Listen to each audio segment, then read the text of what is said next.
Space is minus 270 degrees Celsius. So here's a simple question. Why don't astronauts instantly freeze solid? Why don't satellites turn into space ice cubes? And why is cold space one of the biggest scientific misunderstandings ever? This will mess with your intuition. This isn't just about space. This is about how heat actually works. The same physics that keeps spacecraft alive also controls your phone, your house, and your planet. And if you misunderstand this, you misunderstand reality itself. Most people think cold works like this. Cold is something that attacks you.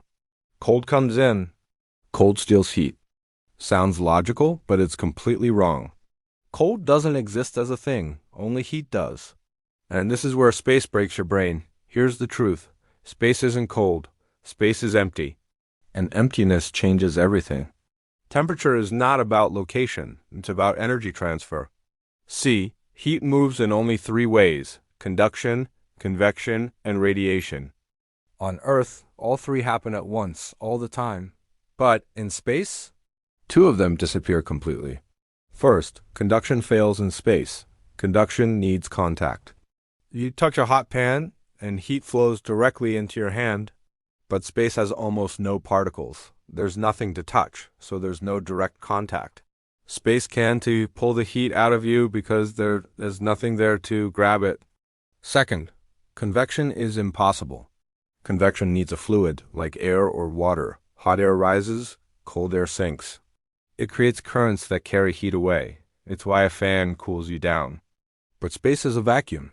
There's no air, no flow, no cooling wind. Space doesn't chill you, it just ignores you. That leaves only one option: radiation. Heat leaving an object as infrared light. And radiation is slow. Very, very slow. Which means freezing in space isn't instant. It's incredibly inefficient. This leads to a shocking punchline. You don't freeze fast in space. You overheat instead. Think about it. Your body produces heat constantly just by being alive. Here on Earth, that heat is constantly carried away by the air around you. But in space, that heat has nowhere to go. There's no air to carry it away, no surface to dump it into.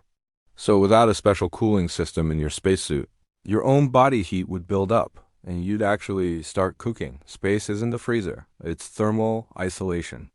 This is exactly why spacecraft don't freeze. They aren't fighting the cold. They're fighting a massive temperature imbalance. The side of a spacecraft facing the sun can reach a blistering 120 degrees Celsius. At the same time, the side in shadow can plunge below minus 150 degrees. So, engineers don't just focus on preventing freezing. They have to manage the flow of heat. To do this, spacecraft use advanced thermal control systems. You'll see things like multi-layer insulation, which acts like a high-tech blanket. They have radiators, which are panels designed to shed excess heat into the vacuum. They use heat pipes to move warmth from hot spots to cold spots. And they use special reflective coatings to bounce away the sun's intense energy. Think of it like a thermos bottle, but for a billion-dollar machine.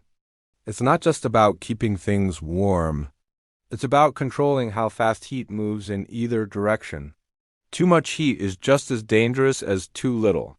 So the real danger of space isn't just the cold, it's the extremes. The sudden swing from intense sunlight to deep shadow.